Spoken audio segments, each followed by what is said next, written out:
नमस्कार। आज का यह प्रैक्टिस सेट आपके लिए बहुत महत्वपूर्ण होने वाला है। यह हिंदी की सभी परीक्षार्थियों के लिए महत्वपूर्ण है। कोई भी परीक्षा हो, हर परीक्षा के लिए महत्वपूर्ण है। अगर जो इस प्रैक्टिस सेट को आपने हल कर लिया तो समझ लो आपकी तैयारी बहुत अच्छी है। तो इसे हल करिए और अपनी तैयारी को पता करिए कि आपकी तैयारी कैसी है। तैयारी बहुत अच्छी का मतलब आप समझ सकते हैं कि तैयारी बहुत अच्छी रहती है तो परीक्षा पास हो जाते हैं। इसीलिए इसको हल करिए और अपनी तैयारी चेक करिए, ज़रूर हल करिए। तैयारी चेक करने के साथ साथ इसमें बहुत से ऐसे प्रश्न मिलेंगे जो आपके लिए बहुत ही महत्वपूर्ण होंगे। तो वीडियो को स्किप मत करना, पूरा देखना और अपनी तैयारी चेक करना कि आपकी तैयारी कैसी है। लास्ट में आप कमेंट करके ज़रूर बताना कि आपके कितने प्रश्न सही हुए 120 में से और आपको यह वीडियो कैसी लगी। आज का पहला प्रश्न है, ब्रजबुली किस भाषा का एक कृत्रिम रूप है? असमिया, ब्रजभाषा, बंगला, भोजपुरी। हमारा सही उत्तर हो जाएगा सी, बंगला। बंगला ब्रजबुली भाषा का एक कृत्रिम रूप है। अगला प्रश्न है, ब्रजबुली शब्द का सर्वप्रथम प्रयोग किसने किया? रामचंद्र शुक्ल, नामवर सिंह, ईश्वर चंद्र गुप्त, डॉक्टर नगेंद्र। सही उत्तर हो जाएगा आपका सी, ईश्वर चंद्र गुप्त। ब्रजबुली शब्द का सबसे पहले प्रयोग किसने किया? ईश्वर चंद्र गुप्त ने। ब्रजबुली की उत्पत्ति किससे हुई? प्राकृत, अपभ्रंश, अवहट्ट, संस्कृत। अगला प्रश्न है, ब्रजबुली की उत्पत्ति किससे हुई है? प्राकृत, अपभ्रंश, अवहट्ट, संस्कृत। सही उत्तर हो जाएगा आपका अवहट्ट, सी, अवहट्ट। ब्रजबुली की उत्पत्ति अवहट्ट से हुई।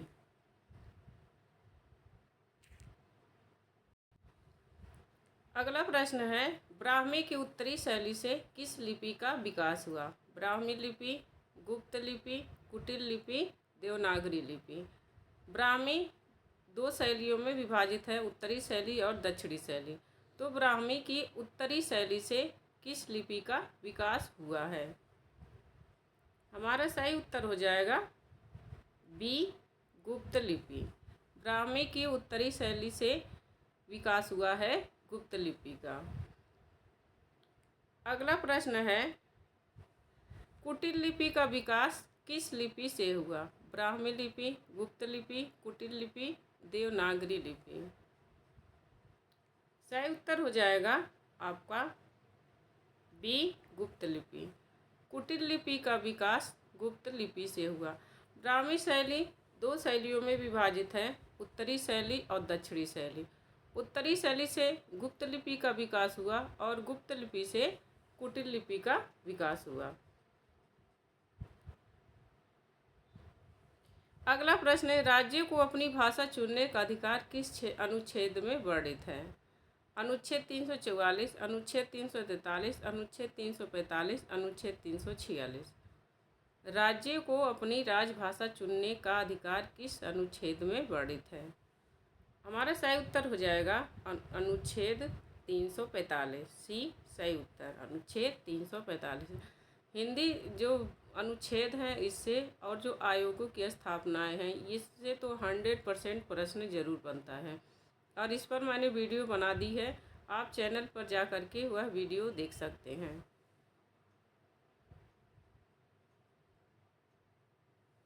बघेली बोली को अवधी की दक्षिणी शाखा किसने कहा? हरदेव बाहरी, कामता प्रसाद गुरु, भोलानाथ तिवारी, जॉर्ज ग्रियर्सन। बघेली बोली को अवधी की दक्षिणी शाखा किसने कहा? हरदेव बाहरी ने। ये सही उत्तर हो जाएगा।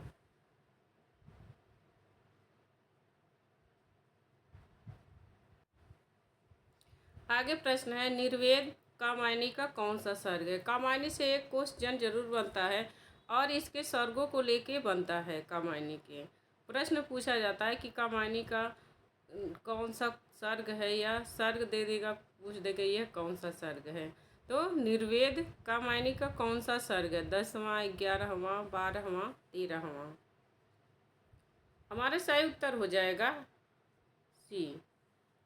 कामायनी का निर्वेद 12वां सर्ग है। तो आप कामायनी के 15वां सर्ग जरूर याद कर लें और इससे प्रश्न आते हैं, जरूर आते हैं। आगे प्रश्न है, प्रेमाश्रम का उर्दू नाम कौन सा है? बाजार हुस्न, गोसाए आफियत, चौगाने हस्ती, इनमें से कोई नहीं। सही उत्तर हो जाएगा बी, गोसाए आफियत।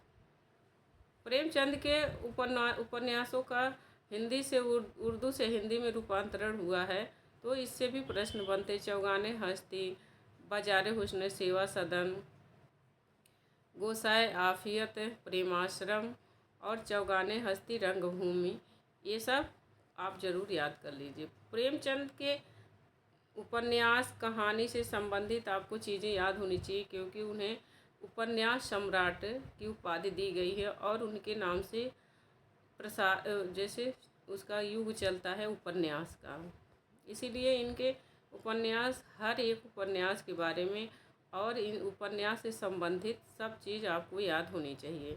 आगे है, एकलव्य के नोट्स किस विधा की रचना है? कहानी, नाटक, रिपोर्टाज, संस्मरण?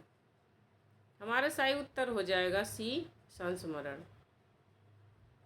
एकलव्य के नोट्स फणीश्वरनाथ रेणु का रिपोर्टाज है।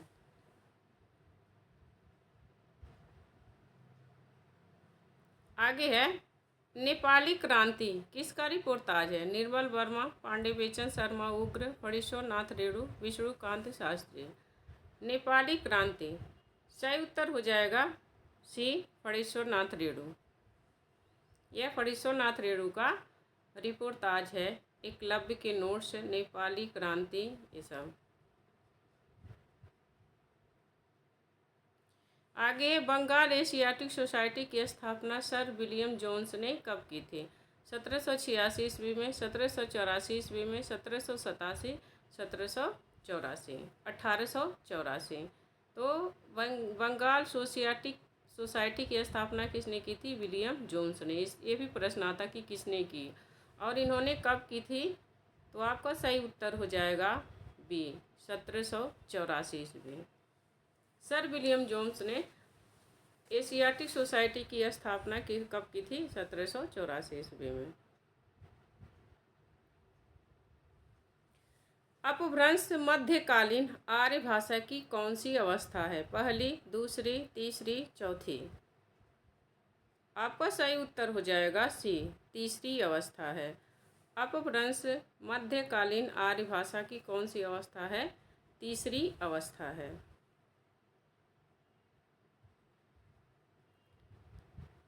इसके बारे में कुछ जान लीजिए। अपभ्रंश भाषाओं को प्राकृत और आधुनिक आर्य भाषाओं के बीच की कड़ी कहा जाता है। ये भी इम्पोर्टेंट है, प्रश्न आया हुआ है। तो अपभ्रंश भाषा को प्राकृत और आधुनिक आर्य भाषाओं के बीच की कड़ी कहा जाता है। आगे प्रश्न है, तिरहारी किस बोली की मुख्य बोली है? अवधी, बघेली, छत्तीसगढ़ी, ब्रजभाषा? जो बोलियां हैं उनकी उपबोलियां और उनकी अन्य नाम बोलियों के, इससे भी प्रश्न बनता है। तो चैनल पर जाके बोली से संबंधित आप देख लो, आपका सही हो जाएगा। सही उत्तर हो जाएगा हमारा बी, बघेली। तिरहारी बोली बघेली की मुख्य बोली है। श ध्वनि का उच्चारण स्थान कौन सा है? कंठ, तालव्य, मूर्धन्य, दंत? ध्वनियों के उच्चारण संबंधित प्रश्न जरूर आते हैं और इसका एक सूत्र होता है। अगर जो वह सूत्र आप याद कर लेते हैं तो आपका ध्वनियों का उच्चारण संबंधी जो स्थान है आपको हमेशा याद हो जाएगा। मैं शॉर्ट वीडियो मैंने इस पर डाल दिया है, तो आप जा कर के ध्वनियों का उच्चारण स्थान जरूर देख लीजिए और इससे एक बार अगर जो आपने इस सूत्र को याद कर लिया तो आपका ध्वनि से संबंधित कभी भी प्रश्न गलत नहीं होगा। तो स का उच्चारण स्थान है तालव्य, कंठ, तालव्य।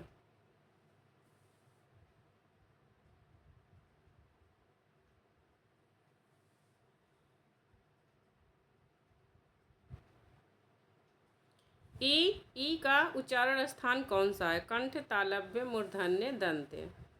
सही उत्तर हो जाएगा आपका बी, तालव्य। छोटी बड़ी का उच्चारण स्थान तालव्य है।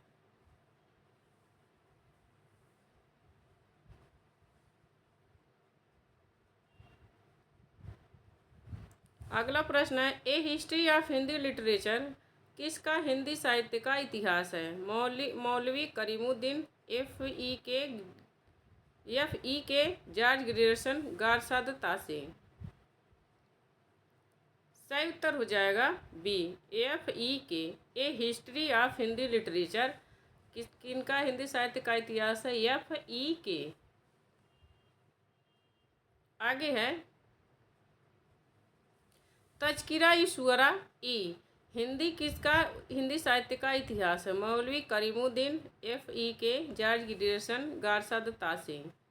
हमारा सही उत्तर हो जाएगा मौलवी करीमुद्दीन। ये तज़किरा-ई-शुअरा कि यह जो हिंदी साहित्य का इतिहास है मौलवी करीमुद्दीन का है।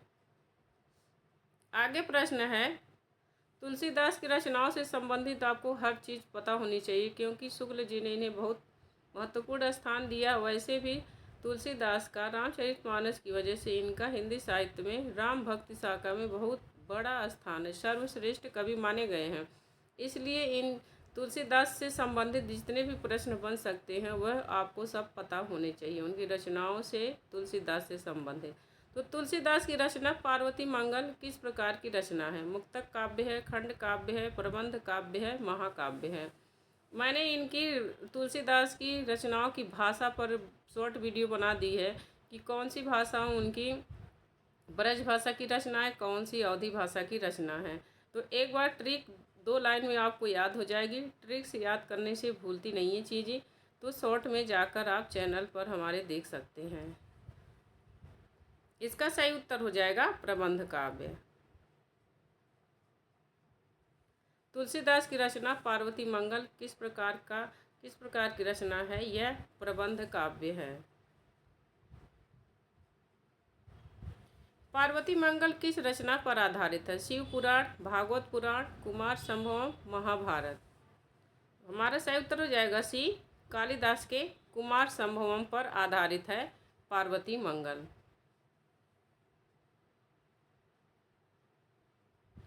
तुलसीदास की रचना गीतावली किसी अन्य नाम से भी प्रसिद्ध है। जो गीतावली है किसी अन्य नाम से भी प्रसिद्ध है। कृष्ण गीतावली, पदावली रामायण और रामचरितमानस।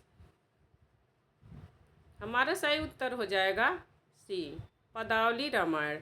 जो गीतावली है तुलसीदास की रचना गीतावली, यह अन्य नाम से भी प्रसिद्ध है और उसका अन्य नाम है पदावली रामायण।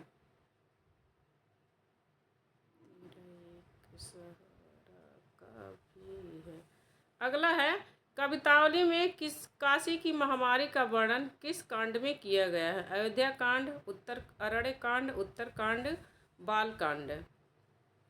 सही उत्तर हो जाएगा सी, उत्तरकांड। कवितावली में काशी की महामारी का वर्णन किया गया है किसमें?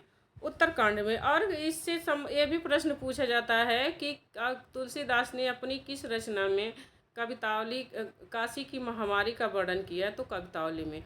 और एक प्रश्न इससे यह भी बनता है कि तुलसीदास ने अपनी किस रचना में तत्कालीन परिस्थितियों का वर्णन किया है? तो कवितावली में। इनसे संबंधित सारे कथन आपको पता होने चाहिए तुलसीदास से संबंधित, जैसा कि मैंने पहले ही बता दिया कि ये सर्वश्रेष्ठ कवि हैं। रामानुजाचार्य को किसका अवतार माना गया? बंसी का, लक्ष्मण का, सुदर्शन चक्र का, मोर पंख का।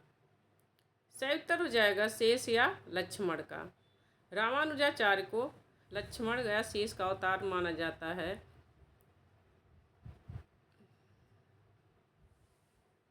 आप कमेंट करके हमें यह बताएंगे कि आपकी तैयारी अच्छी होगी, आपने हर तरह से तैयारी कर ली है।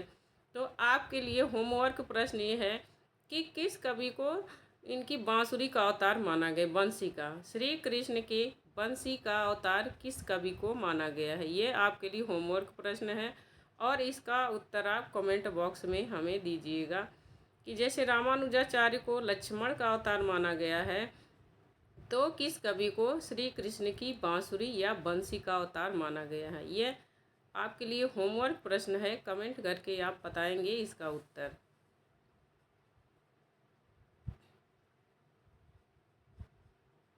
अगला प्रश्न है, छायावाद के किस कवि ने अपनी रचना को बाल कल्पना का दुधमुहा प्रयास कहा है? जयशंकर प्रसाद, सूर्यकांत त्रिपाठी निराला, सुमित्रा नंदन पंत, महादेवी वर्मा। किस कवि ने अपनी रचना को बाल कल्पना का दुधमुहा प्रयास कहा है? सही उत्तर हो जाएगा हमारा सी, सुमित्रा नंदन पंत। सुमित्रा नंदन पंत ने वीणा को बाल कल्पना का दुधमुहा प्रयास कहा। यह ध्यान रखना, इनका नाम न पूछ करके इनकी रचना पूछ ली जाएगी कि सुमित्रा नंदन पंत ने अपनी किस रचना को बाल कल्पना का दुधमुहा प्रयास कहा है? तो सुमित्रा नंदन पंत ने अपनी वीणा को बाल कल्पना का दुधमुहा प्रयास कहा है। आगे प्रश्न है, सुमित्रा नंदन पंत ने अपनी किस रचना को एक तापस की भावनाओं को वाणी देने वाला काव्य कहा है? वीणा, पल्लव, सत्यकाम, उच्छ्वास। सुमित्रा नंदन पंत ने अपनी किस रचना को एक तापस की भावनाओं को वाणी देने वाला काव्य कहा है? सही उत्तर हो जाएगा हमारा सी, सत्यकाम। इन्होंने सत्यकाम को एक तापस की भावनाओं को वाणी देने वाला काव्य कहा है। अगला प्रश्न है, रघुवीर सहाय किस सप्तक के कवि हैं? इससे प्रश्न जरूर बनता है कि कौन किस सप्तक का कवि है। इस पर भी मैंने ट्रिक बना दी है, तो आप देखना चाहो तो जाकर शॉर्ट वीडियो की ट्रिक में देख सकते हैं। तो रघुवीर सहाय किस सप्तक के कवि हैं? तार सप्तक, दूसरा सप्तक, तीसरा सप्तक, चौथा सप्तक। इससे एक प्रश्न जरूर बनता है, यह ध्यान रखना। हमारा सही उत्तर हो जाएगा बी, दूसरा सप्तक। रघुवीर सहाय दूसरा सप्तक के कवि हैं। अगला प्रश्न है, रघुवीर सहाय की कविता किले में औरतें उनके किस काव्य संग्रह में संकलित हैं? सीढ़ियों पर धूप में, आत्महत्या के विरुद्ध, हंसो हंसो जल्दी हंसो, कुछ पते कुछ चिट्ठियाँ। तो रघुवीर सहाय की कविता किले में औरतें उनके किस काव्य संग्रह में संकलित हैं? हमारा सही उत्तर हो जाएगा सी, हंसो हंसो जल्दी हंसो।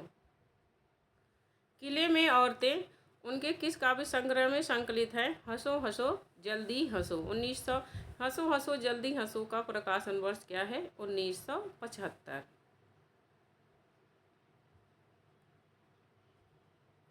एक समय था किसकी कविता है? सर्वेश्वर दयाल सक्सेना, रघुवीर सहाय, अरुण कमल, पवन करण। सही उत्तर हो जाएगा बी, रघुवीर सहाय। एक समय था किसकी रचना है? रघुवीर सहाय की।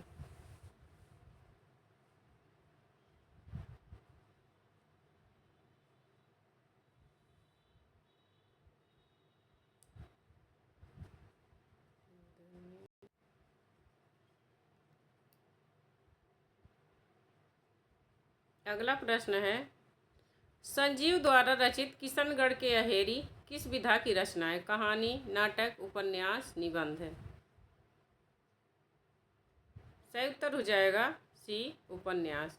संजीव द्वारा रचित किशनगढ़ के अहेरी किस विधा की रचना है? उपन्यास। और किशनगढ़ के ऐसे भी प्रश्न पूछ सकता है कि किशनगढ़ के अहेरी किसकी रचना है? संजीव की। अगला प्रश्न है, सावधान नीचे आग है किसका उपन्यास है? सर्वेश्वर दयाल सक्सेना, रघुवीर सहाय, अरुण कमल, संजीव। सावधान नीचे आग है, यह भी संजीव की ही रचना है। डी सही उत्तर हो जाएगा। आगे है, सकराज जयशंकर प्रसाद के किस नाटक का पात्र है? चंद्रगुप्त, स्कंदगुप्त, ध्रुव स्वामिनी, अजातशत्रु। सही उत्तर हो जाएगा हमारा सी, ध्रुव स्वामिनी। सकराज जयशंकर प्रसाद के ध्रुव स्वामिनी नाटक का पात्र है। अगला प्रश्न है, रस सूत्र के प्रथम व्याख्याता कौन माने जाते हैं? भामह, शंकुक, भट्टलोलट, कुंतक। सही उत्तर हो जाएगा सी, भट्टलोलट। रस सूत्र के प्रथम व्याख्याता कौन माने जाते हैं? भट्टलोलट। अगला प्रश्न है, आचार्य शंकुक ने निष्पत्ति का अर्थ क्या माना है? उत्पत्ति, निष्पत्ति, अनुमिति, अभिव्यक्ति। सही उत्तर हो जाएगा सी, अनुमिति। आचार्य शंकुक ने निष्पत्ति का अर्थ क्या माना है? अनुमिति।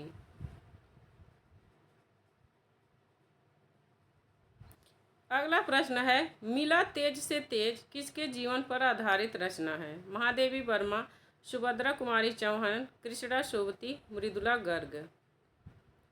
सही उत्तर हो जाएगा बी, सुभद्रा कुमारी चौहान। मिला तेज से तेज सुभद्रा कुमारी चौहान की जीवनी है और इनकी यह जीवनी इनकी पुत्री सुधा चौहान ने लिखी है। मिला तेज से तेज जीवनी विधा की रचना है और यह सुभद्रा कुमारी चौहान की जीवनी है, इनकी बेटी सुधा चौहान ने लिखी है। अगला प्रश्न है, दोहरा अभिशाप किसकी आत्मकथा है? महादेवी वर्मा, कौशल्या वैशंतरी, कृष्णा सोबती, सुशीला टाक भोरे। सही उत्तर हो जाएगा बी, कौशल्या वैशंतरी। दोहरा अभिशाप कौशल्या वैशंतरी का अभिशाप है। इन्होंने इसका नाम दोहरा अभिशाप इसलिए रखा है क्योंकि एक तो ये महिला है और ऊपर से दलित महिला है, तो यह दलित महिला की आत्मकथा है, इसीलिए इन्होंने इसका नाम रखा है दोहरा अभिशाप।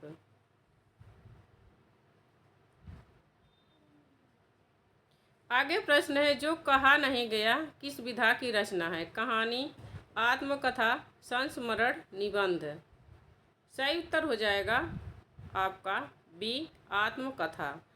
जो कहा नहीं गया आत्म विधा है, ये जो विधा है आत्मकथा है और ये किसकी आत्मकथा है? कुसुम अंसल की।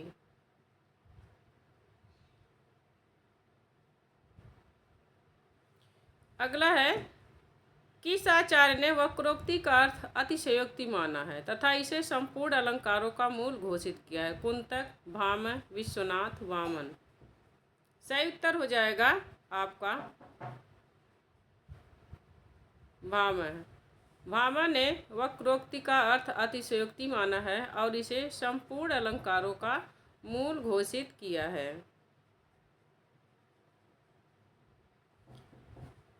अगर अब आगे के प्रश्न में हमारे कुछ ऐसे प्रश्न होंगे जो जिन कहानी, नाटक उपन्यासों पर फिल्में बनी हैं, इससे प्रश्न पूछ लिया जाता है। इसलिए जितनी भी कहानियों उपन्यासों पर फिल्में बनी हैं वह हम देखते हैं। मन्नू भंडारी की यही सच है कहानी पर कौन सी फिल्म बनी है? हिना, नदिया के पार, रजनीगंधा, ट्रेन टू पाकिस्तान। हमारे सही उत्तर हो जाएगा सी, रजनीगंधा। मन्नू भंडारी की यही सच है कहानी पर कौन सी फिल्म बनी है? रजनीगंधा। और यह सब प्रश्न आया हुआ है, इसीलिए मैंने एक दो प्रश्न आया है तो मैंने सारे प्रश्न रख दिए हैं जिन कहानियों उपन्यासों पर फिल्में बनी हैं।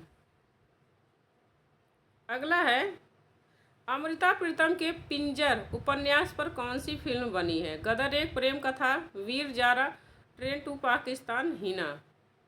सही उत्तर हो जाएगा ए, गदर एक प्रेम कथा। गदर एक प्रेम कथा अमृता प्रीतम के पिंजर उपन्यास पर आधारित फिल्म बनी है। हमारा अगला प्रश्न है, केशव प्रसाद मिश्र के कोहबर की शर्त पर आधारित कौन सी फिल्म है? हिना, वीर जारा, रजनीगंधा, नदिया के पार।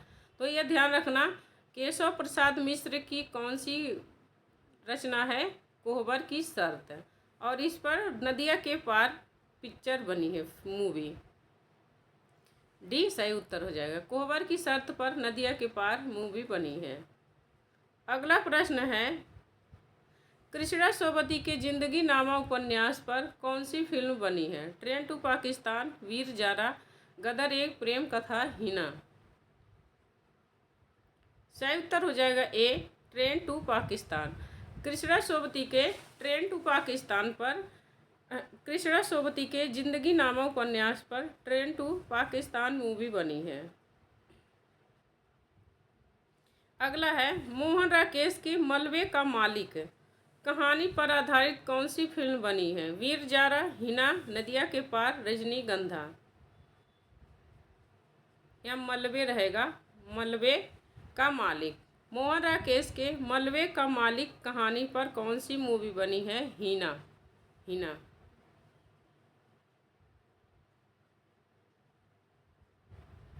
मन्नू भंडारी की एक खाने आकाश नाई कहानी पर आधारित कौन सी फिल्म है? जीना यहाँ, वीर जारा, गदर एक प्रेम कथा, ट्रेन टू पाकिस्तान। ए खाने आकाश नाई पर जीना यहाँ मूवी बनी है मन्नू भंडारी की कहानी पर। अगला प्रश्न है, कृष्णचंद्र के उपन्यास पेशावर एक्सप्रेस पर आधारित कौन सी फिल्म बनी है? वीर जारा, गदर एक प्रेम कथा, नदिया के पार, रजनीगंधा। सही उत्तर हो जाएगा वीर जारा। कृष्णचंद्र के उपन्यास पेशावर एक्सप्रेस पर वीर जारा मूवी बनी है।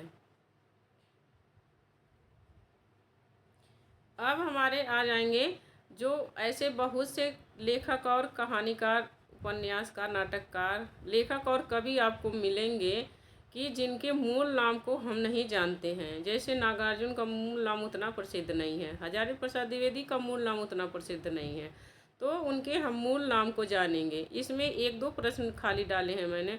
अगला हमारा वीडियो होगा जो पुरस्कार हैं, दो जब से 25 तक के जितने पुरस्कार मिले हैं उस पर रहेगा, और कवियों के मूल नाम और उपनाम कौन कौन से हैं। तो अमरकांत का मूल नाम क्या है? राजेंद्र यादव, श्री राम वर्मा, नीरज सक्सेना, वैद्यनाथ मिश्र। हमारा सही उत्तर हो जाएगा बी। अमरकांत का मूल नाम क्या है? श्री राम वर्मा। कमलेश्वर का मूल नाम क्या है? वैद्यनाथ मिश्र, नीरज सक्सेना, महेंद्र कुमार, विद्यानिवास। सही उत्तर हो जाएगा बी, नीरज सक्सेना। कमलेश्वर का मूल नाम कौन सा है? नीरज सक्सेना। मन्नू भंडारी का मूल नाम क्या है? महेंद्र कुमारी, गौरा पंत, विद्यानिवास मिश्र, शोभना। तो मन्नू भंडारी का मूल नाम क्या है? महेंद्र कुमारी। A correct answer. शिवानी का वास्तविक नाम क्या है? गौरा पंत, महेंद्र कुमारी, शोभना, मनीषा। सही उत्तर हो जाएगा ए, गौरा पंत। शिवानी उपन्यास लेखिका हैं, तो शिवानी का वास्तविक नाम क्या है? गौरा पंत। हजारी प्रसाद द्विवेदी का वास्तविक नाम क्या है? नीरज सक्सेना, श्री राम वर्मा, वैद्यनाथ द्विवेदी, विद्यानाथ मिश्र।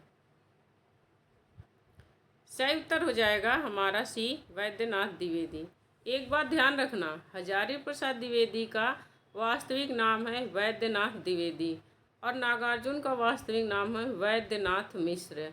मिश्र और द्विवेदी का ही अंतर है, तो यह ध्यान रखना। अगला प्रश्न है, वियोगी हरि का वास्तविक नाम क्या है? त्रयंबक वीर राघवाचार्य, आनंदी लाल, नीरज सक्सेना, विद्यानिवास मिश्र।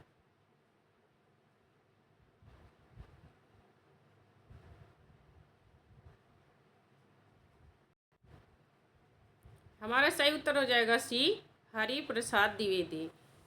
वियोगी हरि का वास्तविक नाम क्या है? हरि प्रसाद द्विवेदी। अगला प्रश्न है, जैनेन्द्र का वास्तविक नाम क्या है? आनंदी लाल, नीरज सक्सेना, विद्यानिवास मिश्र, त्रयंबक वीर राघवाचार्य। सही उत्तर हो जाएगा आपका ए, आनंदी लाल। जैनेन्द्र का वास्तविक नाम आनंदी लाल है। रांगे राघव का वास्तविक नाम क्या है?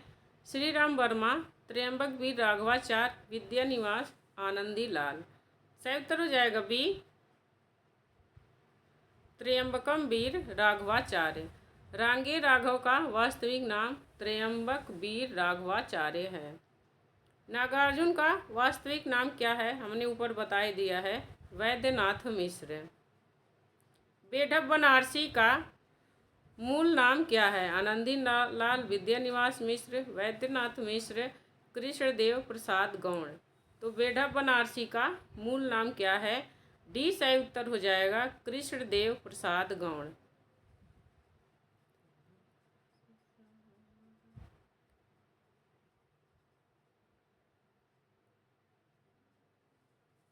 यदि हम साहित्य को जीवन की व्याख्या माने तो आलोचना को उसे व्याख्या की व्याख्या मान सकते हैं। यह कथन किस आलोचक का है? किस आलोचक का यह कथन है? कहते हैं कि यदि हम साहित्य को जीवन की व्याख्या माने तो आलोचना को उस व्याख्या की व्याख्या मान सकते हैं। रामविलास शर्मा, श्याम सुंदर दास, नामवर सिंह, डॉक्टर नगेंद्र। सही उत्तर हो जाएगा आपका बी, श्याम सुंदर दास। यहाँ उसे नहीं रहेगा, उस रहेगा। और ये सॉरी, आलोचना को उस व्याख्या की व्याख्या मान सकते, उसे की जगह आप उस कर लेना, श्याम सुंदर दास।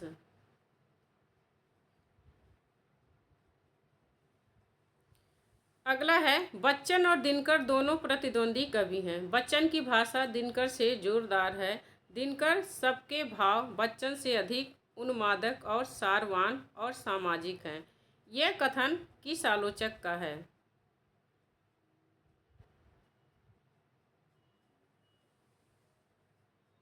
रामविलास शर्मा, आचार्य रामचंद्र शुक्ल, नामवर सिंह, डॉक्टर नगेंद्र। हमारा सही उत्तर हो जाएगा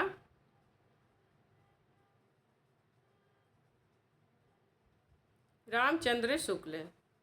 बच्चन और दिनकर दोनों प्रतिद्वंदी कवि हैं।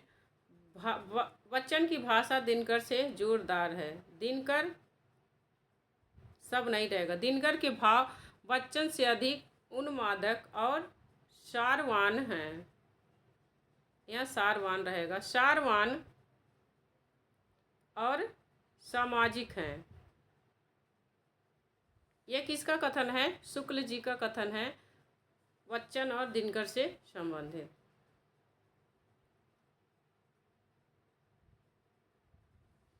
मेरा आगमन हिंदी के छायावादी कवि प्रशांत निराला और पंत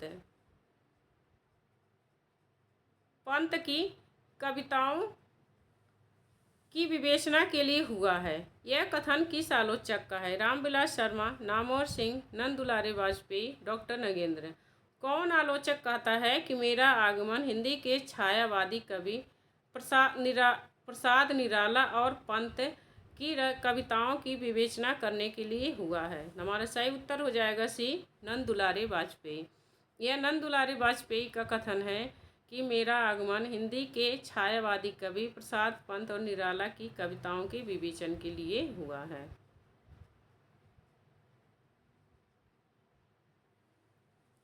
किस आलोचक ने कामायनी को नए युग का प्रतिनिधि काव्य माना है? रामविलास शर्मा, नामवर सिंह, डॉक्टर नगेंद्र, नंद दुलारे वाजपेयी। सही उत्तर हो जाएगा हमारा डी, नंद दुलारे वाजपेयी। नंद दुलारे वाजपेयी ने कामायनी को नए युग का प्रतिनिधि काव्य माना है। अगला प्रश्न है, किस आलोचक ने कामायनी को रसात्मक इतिहास कहा है? रामविलास शर्मा, नंद दुलारे वाजपेयी, नामवर सिंह, डॉक्टर नगेंद्र। सही उत्तर हो जाएगा बी, नंद दुलारे वाजपेयी। नंद दुलारे वाजपेयी ने कामायनी को रसात्मक इतिहास कहा है।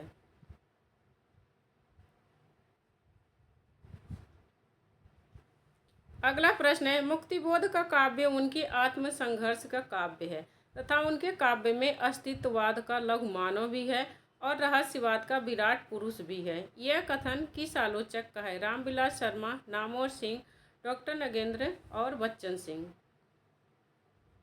सही उत्तर हो जाएगा ए, रामविलास शर्मा। रामविलास शर्मा का यह कथन है कि मुक्तिबोध का काव्य उनकी आत्मसंघर्ष का काव्य है तथा उनके काव्य में अस्तित्ववाद का लघु मानव भी है और रहस्यवाद का विराट पुरुष भी।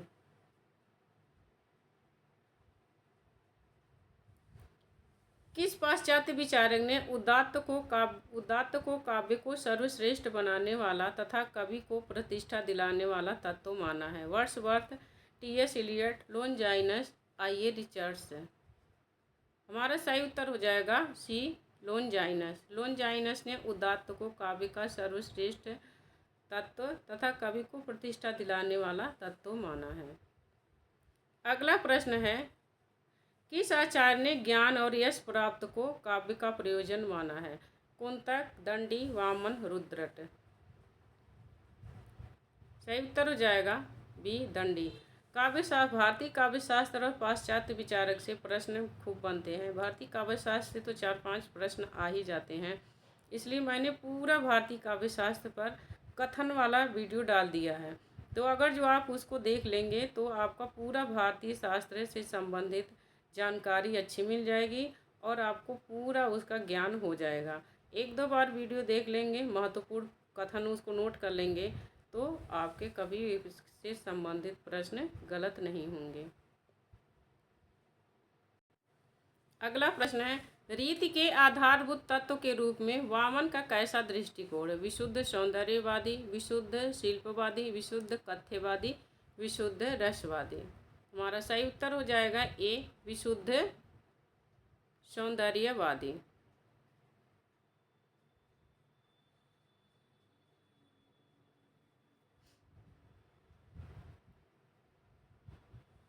किस पाश्चात्य विचारक ने कला निर्माण में प्रतिभा को मूल कारण माना है? T S. Eliot, I A. Richards, Benedetto Croce, Spingarn. किस पाश्चात्य विचारक ने कला निर्माण में प्रतिभा को मूल कारण माना है? सही उत्तर हो जाएगा सी वेन देते क्रोचे। क्रोचे प्रतिभा को मूल कारण माने हैं कला निर्माण में। अगला प्रश्न है, वेन देते क्रोचे किस प्रकार के विचारक हैं? कलावादी, आत्मवादी, रसवादी, सौंदर्यवादी। सही उत्तर हो जाएगा सही उत्तर हो जाएगा बी आत्मवादी। क्रोचे आत्मवादी विचारक हैं। आचार्य शुक्ल ने बिंबवाद का प्रवर्तक किसको माना है? TE. Hulme, TS. Eliot, FS. Flint, Longinus. सही उत्तर हो जाएगा सी एफ.एस. फ्लिंट। शुक्ल जी ने बिंबवाद का प्रवर्तक एफ.एस. फ्लिंट को माना है और वैसे टी.ई. ह्यूम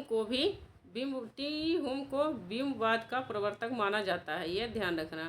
टी.ई. ह्यूम को बिंबवाद का प्रवर्तक माना जाता है, लेकिन आचार्य शुक्ल ने बिंबवाद का प्रवर्तक किसे माना है? एफ.एस. फ्लिंट को।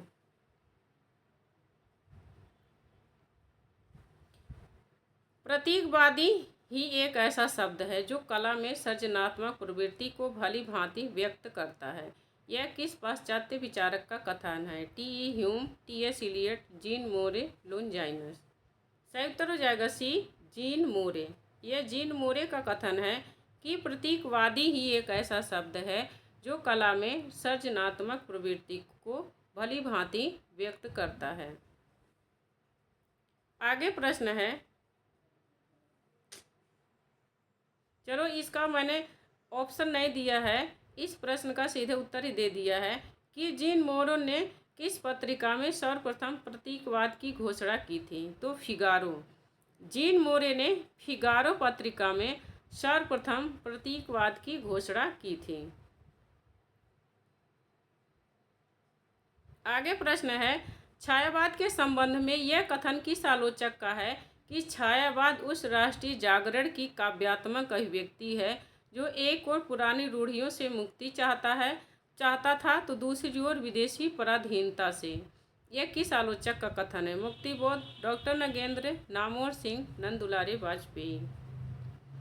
सही उत्तर हो जाएगा बी डॉक्टर नगेंद्र। छायावाद के संबंध में यह डॉक्टर नगेंद्र का कथन है कि एक ओर वह पुरानी रूढ़ियों से मुक्ति चाहता है तो दूसरी ओर विदेशी पराधीनता से। मध्यकालीन आर्य भाषा का समय कब से कब तक है? 1000 ईसा पूर्व से 500 ईसा पूर्व, 500 ईसा पूर्व से 1 ईस्वी तक और 500 ईस्वी से 1000 ईस्वी तक, 1000 ईस्वी से 1500 ईस्वी तक। मध्यकालीन आर्य भाषा का समय कब से कब तक है? सही उत्तर हो जाएगा हमारा सी 500 ईस्वी से 1000 ईस्वी तक।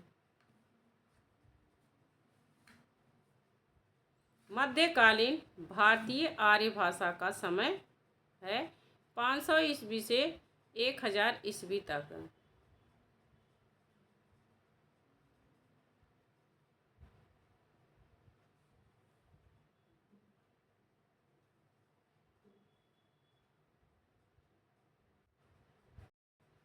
मध्यकालीन आर्य भाषा का समय क्या है? यहाँ ईसा पूर्व रहेगा, पूर्व। 500 ईसा पूर्व से 1000 ईस्वी तक के समय को कहते हैं मध्यकालीन आर्य भाषा का समय।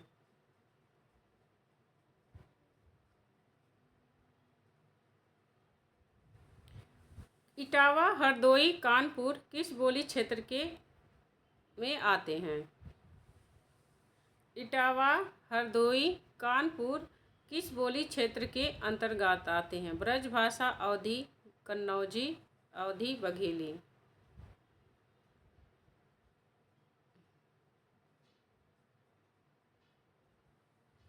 इटावा, हरदोई, कानपुर किस बोली क्षेत्र के अंतर्गत आते हैं? तो हमारा सही उत्तर हो जाएगा बी, कन्नौजी बोली। कन्नौजी बोली के अंतर्गत आते हैं इटावा, हरदोई, कानपुर। आगे है सीतापुर, बहराइच, रायबरेली किस बोली क्षेत्र के अंतर्गत आते हैं? ब्रजभाषा, कन्नौजी बोली, अवधी, बघेली। सही उत्तर हो जाएगा सी, अवधी। सीतापुर, बहराइच, रायबरेली ये सब अवधी बोली क्षेत्र के अंतर्गत आते हैं। हिंदी भाषा की बोलियों के क्षेत्र से एक प्रश्न जरूर बनता है, यह ध्यान रखना। लाल कवि ने छत्र प्रकाश की रचना किस भाषा में की? अवधी, ब्रजभाषा, बुंदेली, कन्नौजी। सही उत्तर हो जाएगा सी, बुंदेली। लाल कवि ने छत्र प्रकाश की रचना किस भाषा में की है? बुंदेली में। ओरछा, भोपाल, सागर, होशंगाबाद में कौन सी बोली बोली जाती है? अवधी, ब्रजभाषा, बुंदेली, कन्नौजी। बुंदेली।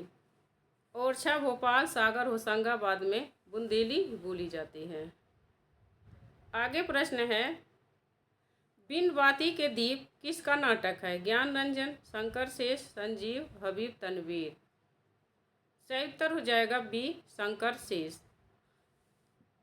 बिनवाती के दीप शंकर शेष का नाटक है। 10 तस्वीर किसकी रचना है? शंकर शेष, संजीव, जगदीश चंद्र माथुर, भगवती चरण वर्मा। सही उत्तर हो जाएगा सी, जगदीश चंद्र माथुर। 10 तस्वीर जगदीश चंद्र माथुर का क्या है? रेखा चित्र विधा की रचना है। आगे प्रश्न है निम्न में से कौन आचार्य अलंकारवादी आचार्य हैं? कुंतक, जयदेव, आनंद वर्धन, अभिनव गुप्त। सही उत्तर हो जाएगा बी, जयदेव। जयदेव अलंकारवादी आचार्य हैं और ये लोग अलंकारवादी आचार्य नहीं हैं। आगे प्रश्न है रस को ब्रह्मानंद सहोदर किस उपनिषद में कहा गया है? छांदोग्य उपनिषद, तैत्तिरीय उपनिषद, बृहदारण्यक उपनिषद, उपयुक्त में से कोई नहीं। सही उत्तर हो जाएगा बी, तैत्तिरीय उपनिषद। रस को ब्रह्मानंद सहोदर तैत्तिरीय उपनिषद में कहा गया है। अगला प्रश्न है कला की सहायता से हम लोगों के विश्व रूपी जीवन को समझने का साधन प्राप्त करते हैं। यह कथन किसका है? रामविलास शर्मा, नामवर सिंह, वासुदेव शरण अग्रवाल, बच्चन सिंह। सही उत्तर हो जाएगा सी, वासुदेव शरण अग्रवाल। यह वासुदेव शरण अग्रवाल का कथन है कि कला की सहायता से हम लोगों के विश्व रूपी जीवन को समझने का साधन प्राप्त करते हैं।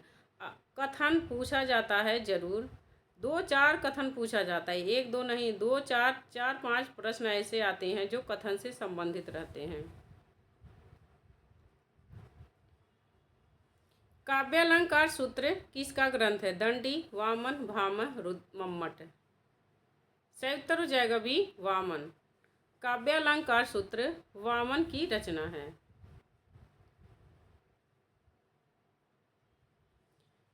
काव्य पंक्तियां हैं, बताना है कि ये किसकी है। वे मुस्काते फूल नहीं जिनको आता है मुरझाना, वे तारों के दीप नहीं जिनको आता है बुझ जाना। ये काव्य पंक्तियां किसकी हैं? जयशंकर प्रसाद, पंत, महादेवी वर्मा, निराला। सही उत्तर हो जाएगा सी, महादेवी वर्मा।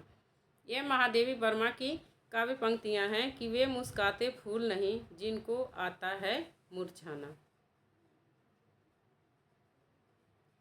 आगे है ब्राह्मी लिपि के किस शाखा से देवनागरी लिपि का विकास हुआ? गुप्त लिपि, कुटिल लिपि, शारदा लिपि, खरोष्टी लिपि। सही उत्तर हो जाएगा बी, कुटिल लिपि। ब्राह्मी की कुटिल लिपि से किस शाखा से देवनागरी लिपि का विकास हुआ? अगला है, ये भी काव्य पंक्तियां हैं। मेरा अनुराग फैलने दो, नाव के अभिनव कलरव में बन किरण अभी आ जाना। ये पंक्ति किसकी है कि मेरा अनुराग फैलने दो, नभ के अभिनव कलरव में वन किरण कभी आ जाना। प्रसाद पंत निराला, महादेवी वर्मा। सही उत्तर हो जाएगा आपका ए, जयशंकर प्रसाद। यह जयशंकर प्रसाद की काव्य पंक्तियां हैं। आगे है, जहाँ केवल उपमान के वर्णन से। अगला प्रश्न है, जहाँ केवल उपमान के वर्णन से उपमेय का बोध कराया जाए वहाँ कौन सा अलंकार होता है? वक्रोक्ति अलंकार, श्लेष अलंकार, रूपक अतिशयोक्ति अलंकार, दृष्टांत अलंकार। सही उत्तर हो जाएगा सी, रूपक अतिशयोक्ति अलंकार होता है जहाँ केवल उपमान के वर्णन से उपमेय का बोध कराया जाए। उपमेय का बोध कराया जाए वहाँ रूपकातिशयोक्ति अलंकार होता है। विष्णु का मैं ही सुदर्शन चक्र हूँ, यह कथन किस कवि का है? प्रसाद पंत निराला, महादेवी वर्मा।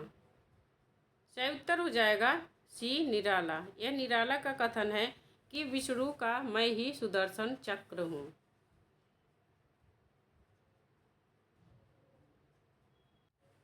अगला प्रश्न है, शिवदान सिंह चौहान का रिपोर्टाज लक्ष्मीपुरा किस पत्रिका में प्रकाशित हुआ? विशाल भारत,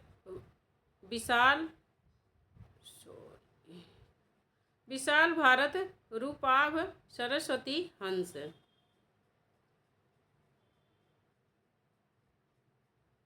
रूपाभ में प्रकाशित हुआ था।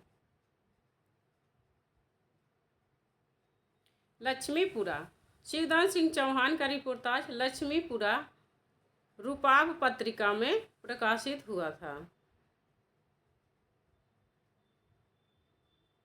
आगे है, काव्योपवन किसकी रचना है? मैथिली शरण गुप्त, श्रीधर पाठक, हरिऔध, जगन्नाथ ठाकुर। सही उत्तर हो जाएगा सी, हरिऔध की रचना है काव्योपवन। अगला प्रश्न है, कृष्ण शतक प्रेम प्रपंच किसकी रचना है? मैथिली शरण गुप्त, श्रीधर पाठक, हरिऔध, जगन्नाथ ठाकुर। सही उत्तर हो जाएगा सी, हरिऔध। कृष्ण शतक प्रेम प्रपंच यह हरिऔध की रचना है। अगला प्रश्न है, प्रस्तुत पंक्तियों के रचयिता हैं प्रेम निकेतन श्रीब नहीं, आई गोवर्धन धाम, लहयो शरण चित चाहि कै, जुगल स्वरूप ललाम।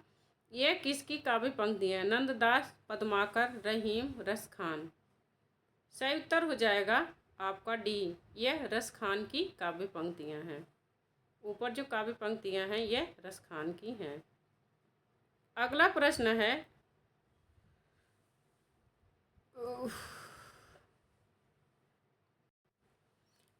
है, क्रोचे के अभिव्यंजनावाद का संबंध किस भारतीय सिद्धांत से माना जाता है? औचित्य संप्रदाय, रीति संप्रदाय, वक्रोक्ति संप्रदाय, ध्वनि संप्रदाय।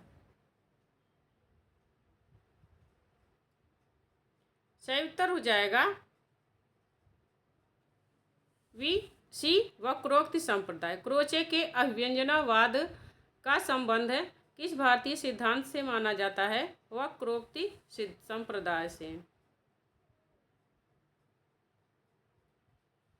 हिंदी नवजागरण को मूलतः बुद्धिवादी और रहस्यवाद विरोधी कहने वाले विद्वान हैं रामविलास शर्मा, महावीर प्रसाद द्विवेदी, नामवर सिंह, रामचंद्र शुक्ल। सही उत्तर हो जाएगा आपका ए, रामविलास शर्मा। रामविलास शर्मा हिंदी नवजागरण को मूलतः बुद्धिवादी और रहस्यवाद विरोधी कहते हैं। आगे है, इनमें से कौन सा आचार्य अलंकार संप्रदाय में सम्मिलित नहीं है। रुद्रट, उद्भट, जगन्नाथ, जयदेव। सही उत्तर हो जाएगा सी, जगन्नाथ। जगन्नाथ अलंकार संप्रदाय में सम्मिलित नहीं है, यह रसवादी आचार्य हैं। अगला प्रश्न है, इनमें से कौन सा रस संप्रदाय में सम्मिलित नहीं है? अभिनव गुप्त, भट्ट नायक, मम्मट, विश्वनाथ। सही उत्तर हो जाएगा सी, मम्मट। मम्मट रस संप्रदाय से संबंधित नहीं है। अगला प्रश्न है, काव्य दोष की सर्वप्रथम व्याख्या, वैज्ञानिक व्याख्या प्रस्तुत करने वाले आचार्य हैं? दंडी, भामह, कुंतक, रुद्रट। काव्य की सर्वप्रथम वैज्ञानिक व्याख्या प्रस्तुत करने वाले आचार्य कौन हैं? भामह। काव्य भाषा काव्य संग्रह की रचना है। भाषा काव्य संग्रह किसकी रचना है? श्याम सुंदर दास, महेशदत्त शुक्ल, हरिऔध, श्याम सुंदर दास। भाषा काव्य संग्रह रचना किसकी रचना है? महेशदत्त शुक्ल की। हिंदी भाषा और साहित्य का विकास किसकी रचना है? श्याम सुंदर दास, महेशदत्त शुक्ल, अयोध्या सिंह उपाध्याय, हरिऔध, श्याम सुंदर दास। अयोध्या सिंह उपाध्याय, हरिऔध। हिंदी भाषा और साहित्य का विकास अयोध्या सिंह उपाध्याय की रचना है। हिंदी भाषा और साहित्य श्याम सुंदर दास की रचना है। हिंदी भाषा का उद्गम और विकास के लेखक हैं? डॉक्टर नगेंद्र, रामचंद्र शुक्ल, हजारी प्रसाद द्विवेदी, उदय नारायण तिवारी। सही उत्तर हो जाएगा डी, उदय नारायण तिवारी।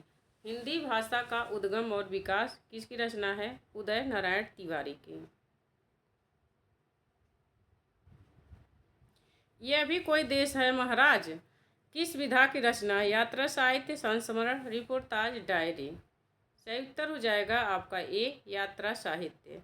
यह अनिल यादव की यात्रा साहित्य विधा की रचना है। यह भी कोई देश है महाराज।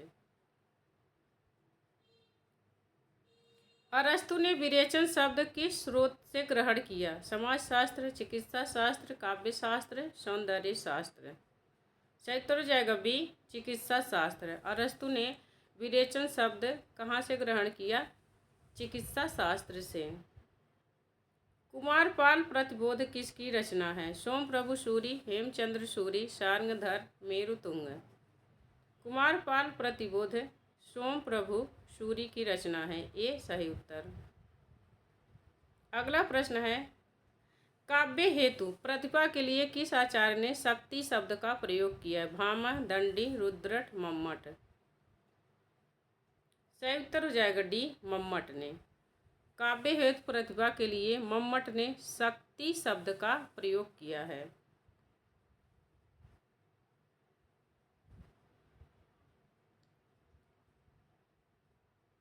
जिहाद कहानी के लेखक हैं? शेखर जोशी, अमरकांत, प्रेमचंद, गोविंद मिश्र। सही उत्तर हो जाएगा सी, प्रेमचंद। जिहाद कहानी के लेखक कौन है? प्रेमचंद। अगला है, सूचना एवं प्रसारण मंत्रालय ने ऑल इंडिया रेडियो के प्रसारण की उद्घोषणाओं में आकाशवाणी शब्द के प्रचलन का निर्देश किस तिथि को दिया? दिसंबर 1957, जुलाई 1950, जून 1949, अगस्त 1948। सही उत्तर हो जाएगा ए, दिसंबर 1950। सूचना एवं प्रसारण मंत्रालय ने ऑल इंडिया रेडियो में आकाशवाणी शब्द का प्रचलन कब से किया? 1957 ईस्वी से। जॉर्ज ग्रियर्सन ने किस भाषा को अंतर्वेदी नाम दिया? राजस्थानी, ब्रजभाषा, अवधी, छत्तीसगढ़ी। सही उत्तर हो जाएगा बी, ब्रजभाषा को अंतर्वेदी नाम दिया डॉक्टर जॉर्ज ग्रियर्सन ने। आगे है, कौन सी भाषा वियोगात्मक भाषा है? संस्कृत, अपभ्रंश, प्राकृत, पाली। सही उत्तर हो जाएगा बी, अपभ्रंश। अपभ्रंश वियोगात्मक भाषा है और संस्कृत संयोगात्मक भाषा है। हिंदी वियोगात्मक भाषा है, यह ध्यान रखना। संस्कृत संयोगात्मक भाषा है। पश्चिमी सीमा की मगही किससे प्रभावित है? भोजपुरी, कुमाऊनी, छत्तीसगढ़ी, कन्नौजी। सही उत्तर हो जाएगा ए भोजपुरी। पश्चिमी सीमा की मगही भोजपुरी से प्रभावित है। अगला प्रश्न है, आर्य परिवार की भाषाओं का वर्गीकरण ध्वनियों के आधार पर करने की चेष्टा सबसे पहले किस विद्वान ने सुझाया था? अस्कोली, वान वेडके, डॉक्टर धीरेन्द्र वर्मा, गिलक्राइस्ट। सही उत्तर हो जाएगा ए अस्कोली। अस्कोली ने आर्य भाषाओं के वर्गीकरण का ध्वनियों के आधार पर करने की सबसे पहले चेष्टा किसने सुझाया था? अस्कोली ने। भाट भाषा किसे कहते हैं? राजस्थानी, छत्तीसगढ़ी, पहाड़ी, डिंगल। सही उत्तर हो जाएगा डी डिंगल। डिंगल को भाट भाषा कहते हैं। डिंगल को भाट भाषा कहते हैं। डिंगल भाषा राजस्थानी अपभ्रंश से मिलकर बनी है और पिंगल ब्रज भाषा अपभ्रंश से मिलकर बनी है। आगे प्रश्न है, भाषा के संबंध में कौन सा कथन गलत है? भाषा प्रतीक व्यवस्था है, भाषा अनुकरण से सीखी जाती है, भाषा में प्रयुक्त शब्दों तथा उनके अर्थ का संबंध प्राकृतिक है, भाषा व्यवहार सामाजिक है। सही उत्तर हो जाएगा सी, यह गलत है। भाषा सबका सब अर्थ प्राकृतिक है, संबंध यह गलत है।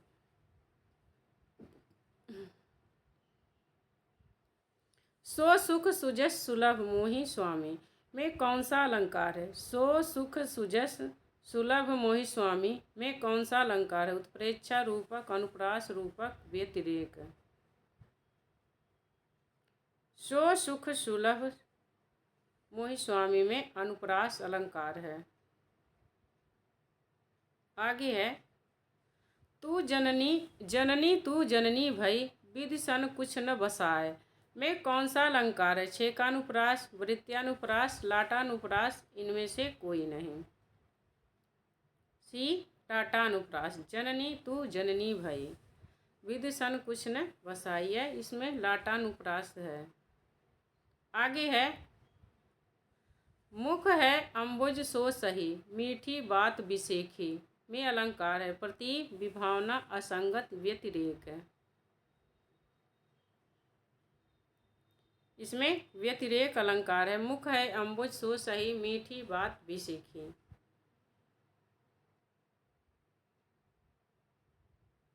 नैक बुझात नहीं बिरहा नल नैनन नीर नदी बहने पर। इस उद्धरण में अलंकार है विभावना, विशेषोक्ति, अन्वय, उत्प्रेक्षा। नैक बुझात नहीं बिरहा नल नैनन नीर नदी बहने पर, इसमें विशेषोक्ति अलंकार है। अलंकार पर मैंने वीडियो बना दिया है, तो आप चैनल पर जाकर देख सकते हैं इसको।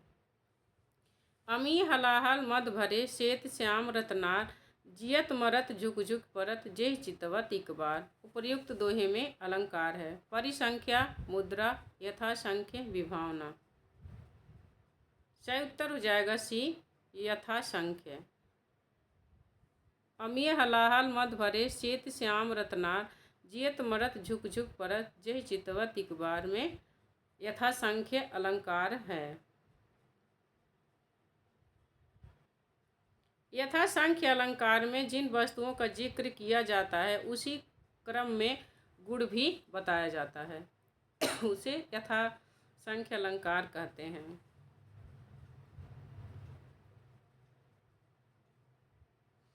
मूलन ही कि जहाँ अधोगति केशव गाइय होम हुतासन धूम नगर एकै मलिनाइय।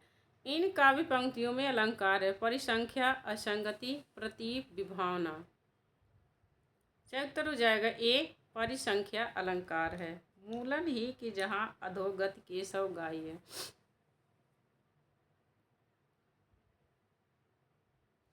छंद शास्त्र के प्रणेता आचार्य माने जाते पतंजलि, पिंगल, पाणिनि, मनु। सही उत्तर हो जाएगा बी पिंगल। छंद शास्त्र के प्रणेता कौन माने जाते हैं? पिंगल। सांख्य दर्शन के आधार पर रस निष्पत्ति की व्याख्या किसने की है? भट्टनायक, शंकुक, अभिनवगुप्त, भट्टलोलट। सांख्य दर्शन के आधार पर भट्टनायक ने रस निष्पत्ति की व्याख्या की है। आश्रय की वे सूक्ष्म मानसिक क्रियाएं जो स्वयं उत्पन्न होती हैं, चाहने पर भी रोकी नहीं जा सकती, कहलाती हैं कायिक अनुभव, सात्विक अनुभव, वाचिक अनुभव, आहार्य। सही उत्तर हो जाएगा बी, सात्विक अनुभव। सात्विक अनुभव ये हैं कि जो स्वयं उत्पन्न होती हैं और चाहने पर भी रोकी नहीं जाती हैं। अगला प्रश्न है, आश्रय की वे चेष्टाएं जिनसे हृदयगत भावों की सूचना प्राप्त होती है, कहलाती है विभाव, अनुभाव, संचारी भाव, अस्थायी भाव। सही उत्तर हो जाएगा आपका बी, अनुभाव। अनुभाव से आश्रय की वे चेष्टाएं जिनसे उसके हृदयगत भावों की सूचना प्राप्त होती है, अनुभाव कहलाती है। काव्य हेतु कितने प्रकार के होते हैं? 5, 3, 8, 2। 3। यहाँ पर हमारा 120 प्रश्नों का ये हिंदी का प्रैक्टिस सेट ख़त्म होता है।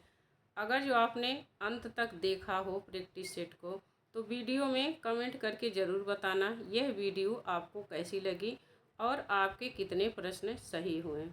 मिलते हैं नेक्स्ट वीडियो में आगे के टॉपिक के साथ। वीडियो अच्छी लगी हो तो आप हमारे चैनल हिंदी साहित्य अर्चना को सब्सक्राइब करिए, लाइक करिए और कमेंट करके बताइए वीडियो कैसी लगी। मिलते हैं अगले वीडियो में, तब तक के लिए